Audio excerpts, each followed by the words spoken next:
Hello दोस्तों। तो इस एपिसोड की स्टार्टिंग में ही हमें दिखाया जाता है कि एक तरफ लूफ़ी था जो बहुत ही ज़्यादा थक चुका था और दूसरी तरफ ब्रूली के साथ उसके जो भाई-बहन थे वह तुरंत ही एरोस लेते हैं और सनी पर मारना स्टार्ट कर देते हैं। और लूफ़ी होता है वह तुरंत ही उन्हें स्टॉप करने की ट्राई करता है और तुरंत ही अपने सेकंड गियर का यूज़ करता है और उन पर हमला करता है। लेकिन वह भूल गया था कि काटाकुरी जब तक वहाँ पर है उसके कोई भी हमले उन पर काम नहीं करेंगे और पहले उसे काटाकुरी के साथ फाइट करनी पड़ेगी और उसके बाद ही वह आगे बढ़ पाएगा। और इस तरफ वह तुरंत ही समझ गया था कि उसके अलावा उसके पास कोई और ऑप्शन नहीं है और काटाकुरी था उसे भी मालूम था कि लूफ़ी है वह पहले उससे फाइट करेगा। इस तरफ ब्रूली थी, उसके कहने पर उन लोगों ने तुरंत ही जितने भी एरोस थे वह चला दिए थे। लेकिन लूफ़ी था वह हार नहीं मानता और तुरंत ही एक छोटा-सा मिरर लेता है जो सनी के साथ कनेक्टेड था और तुरंत ही नामी के साथ कॉन्टैक्ट करने की ट्राई करता है। लेकिन यहाँ पर जो मामला था वह तो और भी ज़्यादा सीरियस था क्योंकि बिग मॉम थी वह तो उनके पीछे ही पड़ी थी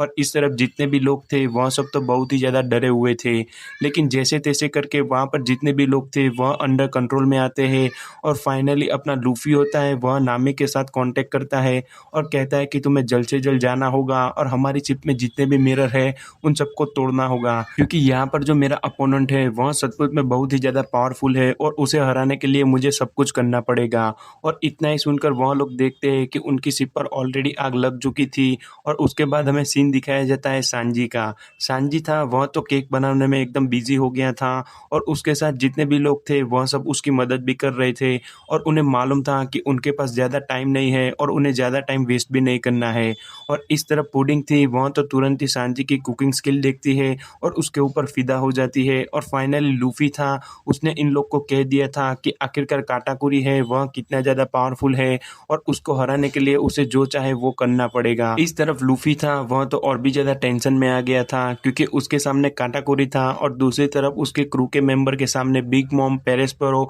और उनकी पूरी की पूरी आर्मी थी। पर फाइनली बिग मॉम होती है वह अपने सी को ही अपनी सोल दे देती है और वहाँ पर एक बड़ी सी वेव क्रिएट होती है और ये जो वेव थी वह एक सुनामी की तरह थी और उस तरफ जितने भी लोग थे वह सब डर जाते हैं। और नामी होती है वह फाइनली कहती है कि मुझे नहीं लगता कि हम लोग इनसे बचकर आगे निकल पाएंगे। लेकिन लूफी को मालूम नहीं था कि आखिरकार वहां पर चल क्या रहा था। वह तुरंत ही वापस उनके साथ बात करने की ट्राई करता है लेकिन यहाँ पर जितने भी लोग थे वह सब डरे हुए थे सिवाय कि जिम्बे के। जिम्बे होता है वह एकदम फोकस था और वह तुरंत ही उन लहरों को सुनता है और उसे फीलिंग आती है कि वो लोग यहाँ से बचकर निकल पाएंगे। वह तुरंत ही ऑर्डर देता है कि हमें यहाँ से जल्द निकलना होगा, लेकिन इसके लिए तुम्हें वैसा करना होगा जैसा मैं कहता हूँ। और इस तरफ पेरेस्पेरो था वह भी डर जाता है क्योंकि बिग मॉम थी वह तो उस वेव के ऊपर अपनी कैंडी ले जाती है और उसकी कैंडी होती है वह धीमे धीमे पिघलने लगती है। इस तरफ जिम्बे के कहने पर जितने भी लोग होते हैं वह उसके हिसाब से काम करते हैं और फाइनली जिम्बे होता है वह सिर्फ अपनी रॉ स्ट्रेंथ से पूरी की पूरी शिप को वहां से निकालने की ट्राई करता है क्योंकि उसे मालूम था कि यहाँ से निकलना होगा तो उन्हें कुछ ना कुछ तो रिस्क लेना ही होगा। वह तुरंत ही वो सुनामी होती है उसके सामने ही जाता है और तुरंत ही जितना भी पानी होता है वह नीचे गिर जाता है। इस तरफ पानी इतना बड़ा था कि जितने भी लोग थे वह कुछ समझ नहीं पाए कि आखिरकार वो लोग है कहाँ पर, क्योंकि उनके ऊपर और कुछ नहीं बल्कि हरा पानी था और यह था ग्रीन रूम। और इसे कहा जाता है कि जैसे ही सुनामी आती है उसके बीच एक गैप होता है जहाँ पर तुम सर्व कर सकते हो और यही वो गैप था। फाइनली उनके साथ जितने भी लोग थे उनकी जान बच गई थी और उन्हें मालूम चल गया था कि वो लोग यहाँ से सही सलामत निकल सकते हैं। पर पेरेस्पेरो था वह तो समझा कि यहाँ पर जितने भी स्ट्रॉ हैट के मेंबर हैं वह सब मर चुके हैं और सुनामी के अंदर डूब चुके हैं। और वह तुरंत ही काटाकुरी को कांटेक्ट करता है और कहता है कि देखो यहाँ पर स्ट्रॉ हैट के जितने भी मेंबर थे वह सब डूब चुके हैं और हवा में टेंशन लेने की कोई भी बात नहीं है। पर तुरंत ही अपना लूफी होता है वह उनके साथ कांटेक्ट करने की ट्राई करता है और यहाँ पर ब्रूली होती है उसका जो मिरर होता है वह अचानक ही टूट जाता है और तभी हमें मालूम चलता है कि आखिरकार ये मिरर था वह डूबा नहीं था और इसको डिस्ट्रॉय करने वाली और कोई नहीं बल्कि अपनी नामी थी। और नामी को मालूम था कि लूफी था वह एकदम सीरियस था और उसने जो कहा उसका मतलब भी यही था कि काटाकुरी है वह बहुत ही ज़्यादा स्ट्रांग है और उसे मालूम था कि लूफी है वह उसे हरा कर आएगा, लेकिन उसके लिए यह रिस्क लेना ज़रूरी था। और वह वन बाय वन जितने भी लोग होते हैं उन्हें भी कहती है कि लूफ़ी है वह हमारा कैप्टन है और उसके ऑर्डर को हमें फॉलो करना पड़ेगा और हमें उस पर भरोसा भी रखना पड़ेगा। और फाइनली लूफ़ी था, उसे मालूम चल गया था कि उसके क्रू के मेंबर सेफ है और बस उसके सामने अब होल केक आइलैंड का फाइनल विलन काटाकुरी खड़ा था। लूफ़ी के कहने पर नामी थी, उसने शिप के जितने भी कांच थे उन्हें फोड़ना स्टार्ट कर दिया था। और इस तरफ ब्रूली थी, उसे लगा कि स्ट्रॉ हैट को मालूम नहीं है कि मिरर वर्ल्ड में से उन पर अटैक होने वाला है। लेकिन तभी वहां पर कैरेट के साथ चॉपर और ब्रूक, यह दोनों मिलकर भी जितने भी शिप में कांच होते हैं उसे डिस्ट्रॉय करने लगते हैं। और उन्हें मालूम था कि लूफ़ी है, उसकी जान खतरे में है, लेकिन उस पर हमें भरोसा करना होगा। ब्रूली कुछ भी नहीं समझ पाती कि आखिरकार यहाँ पर चल क्या रहा है। और फाइनली नामी थी, उसने फाइनल मिरर भी तोड़ दिया था और उसे मालूम था कि उनका मिशन यहाँ पर कंप्लीट हो चुका है और उन्हें जल्द से जल्द चॉकलेट टाउन पर निकलना होगा। क्योंकि चॉपर था, उसने तुरंत ही लूफ़ी से कांटेक्ट किया और कहा कि हम लोग सेफ है, पर हमारी जान को बहुत ही ज़्यादा खतरा था, लेकिन थैंक्स टू जिम्बे अब हम यहाँ से सही सलामत निकल जाएंगे। और फाइनली लूफ़ी होता है वह वहाँ से भागने लगता है, क्योंकि उसे मालूम था कि इनके साथ बात करते हुए किसी ने भी देख लिया तो उन्हें मालूम चल जाएगा कि स्ट्रॉ हैट की शिप है वह एकदम सही सलामत है और वह सब सेफ है।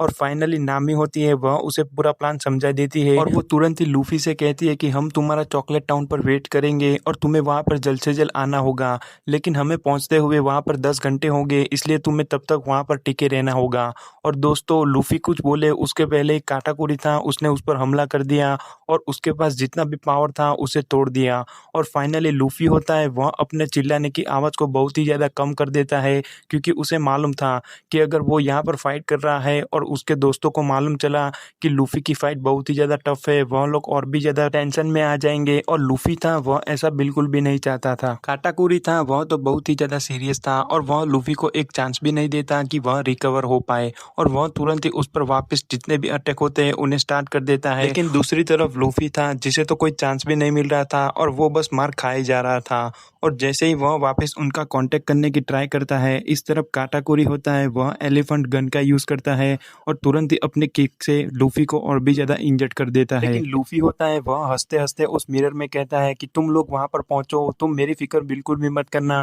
क्योंकि मैं तुम्हारे भी पहले वहाँ पर मिरर के थ्रू आ जाऊँगा। और इतना ही सुनकर जितने भी लोग थे वह सब खुश हो जाते हैं। लेकिन इस तरफ जिम्बे था, उसे मालूम था कि लूफ़ी के साथ क्या चल रहा है और काटाकुरी है वह कितना टफ है। और फाइनली लूफ़ी होता है वह धीमे धीमे वापस खड़ा होता है, लेकिन तुरंत ही काटाकुरी होता है वह अपना हथियार निकाल चुका था और उसके हथियार का नाम था ट्राइडेंट द मोल। और वो तुरंत ही कहता है कि स्ट्रॉ हैट, अगर तुम्हारे आखिरी दिन यहाँ पर ही गुजरने वाले हैं तो अच्छा होगा अगर तुम मेरे सामने सरेंडर कर दो। और उसके बाद हमें सीन दिखाया जाता है माउंट डोर का, जो ऑलरेडी स्ट्रेटजी बना रहा था और जितने भी लोग थे उनके साथ डिस्कस कर रहा था कि बिग मॉम है वो कहाँ पर है और वह कितनी देर में चॉकलेट आइलैंड पर पहुंच जाएगी। और उसके बाद तभी हमें सीन दिखाया जाता है कि ब्रूली है वह तुरंत ही काटाकुरी की तारीफ करने लगती है और कहती है कि मेरा जो बिग ब्रदर है वह बहुत ही ज़्यादा स्ट्रांग है और तुम्हें मालूम नहीं है कि उसकी एबिलिटी कितनी ज़्यादा आगे है, क्योंकि जब वो छोटा था तब वह तुरंत ही खड़ा हो गया और वहाँ पर कुर्सी में जाके सोने लगा। और उसने आज तक ऐसा रिकॉर्ड बनाया है कि वह कभी भी किसी के सामने हारा नहीं है और आज तक वो कभी भी अपने पीठ के बल नीचे नहीं गिरा है। और यही उसकी सबसे बड़ी स्पेशलिटी है कि वो आज तक सबके सामने खड़ा रहा है। और इतना ही सुनकर लूफ़ी होता है वह और भी ज़्यादा गुस्सा हो जाता है और वो तुरंत ही ब्रूली से कहता है कि ये हम दोनों की फाइट है, अच्छा होगा अगर तुम बीच में ना आओ। पर तभी वहाँ पर काटाकुरी आता है और लूफ़ी के पंच को बीच में ही रोक देता है और वो तुरंत ही कहता है कि जब तक मैं यहाँ पर खड़ा हूँ मेरे भाई बहन को नुकसान करने वाला कोई भी नहीं आ सकता। और वह तुरंत ही लूफ़ी को पकड़ता है और दीवार पर पछाड़ देता है। और फाइनली लूफ़ी था वह ऊपर उठने की ट्राई करे उसके पहले ही वह अपने मोल से उस पर हमला करना स्टार्ट कर देता है। काटाकुरी था, उसे तो मालूम था कि वह लूफ़ी को हरा देगा, लेकिन इस तरफ लूफ़ी था वह तो उसके अटैक को देखकर ही डर गया था, क्योंकि उसके अटैक सचमुच में बहुत ही ज़्यादा डेडली थे और अगर वो ऐसे ही फाइट करता रहा तो उसे बचाने वाला कोई भी नहीं होगा। इसीलिए यह फाइट उसे जल्द से जल्द खत्म करनी होगी। और तभी इस तरफ काटाकुरी था वह तो रेडी था और वह तुरंत ही उस पर वापस हमला करता है और इसी तरह इन दोनों की जो फाइट होती है वह कंटिन्यू रहती है। पर तभी वहाँ पर ब्रूली आती है और वह कहती है कि अगर तुम्हें लगता है कि तुम्हारी बातों को मैंने नहीं सुना तो यह तुम्हारी गलती है, क्योंकि मुझे मालूम है कि तुम्हारे जितने भी क्रू मेंबर है वह सब सेफ है, क्योंकि तुम जब दौड़कर नज़दीक से जा रहे थे तब मैंने सुन लिया था कि तुम्हारे क्रू के लोग ने तुमसे क्या कहा। और वह तुरंत ही अपने पैरों से कहती है कि स्ट्रॉ हैट की शिप है वह एकदम सेफ है और तुम्हें उन्हें ख़त्म करना होगा। लेकिन पेरेस्पेरो होता है वह समझ नहीं पाता कि आखिरकार स्ट्रॉ हैट की शिप एकदम सही सलामत कैसे है, पर तुरंत ही ब्रूली कहती है कि वो सब मुझे नहीं पता, पर वह लोग सेफ है और वह लोग जिंदा है इतना मुझे मालूम है। तभी बिग मम होती है, वह एक छोटा सा आइलैंड देखती है और उस तरफ चलना स्टार्ट कर देती है और वो तुरंत ही कहती है कि मेरा वेडिंग केक मुझे चाहिए। पर इस तरफ पेरेस्पेरो था, वह तुरंत ही कहता है कि मॉम बिग केक है वह वहाँ पर नहीं है बल्कि आगे है। पर इस तरफ बिग मॉम थी, वह उसकी एक भी बात नहीं सुनती और तुरंत ही कहती है कि मेरा जो वेडिंग केक है उसे मैं खा कर रहूँगी और उसे खाने के लिए मुझे कोई भी नहीं रोक सकता। और फाइनली बिग मॉम थी, वह स्ट्रॉ हैट से पीछे छूट गई थी और इस तरफ लूफी था, वह तुरंत ही कंटिन्यूसली जितने भी अटैक थे उन्हें काटाकुरी पर चालू रखता है।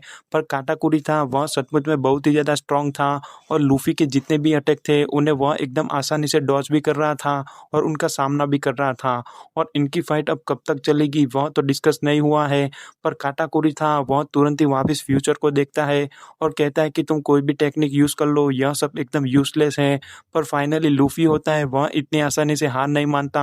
और वापस अपने गियर थर्ड का यूज़ करता है और जायंट पंच को मारने की ट्राई करता है। लेकिन इस तरफ काटाकुरी था, वह तुरंत ही कहता है कि ये सब एकदम यूजलेस है क्योंकि तुम्हारे पंच है वह बहुत ही ज़्यादा वीक है और तुम्हारे जितने भी अटैक है वह सब ओपन बुक की तरह है जिसे कोई भी पढ़ सकता है। वह तुरंत ही अपने पैरामिथिया टाइप का यूज़ करता है और ऊपर आता है और वापस लूफी पर हमला करना स्टार्ट कर देता है।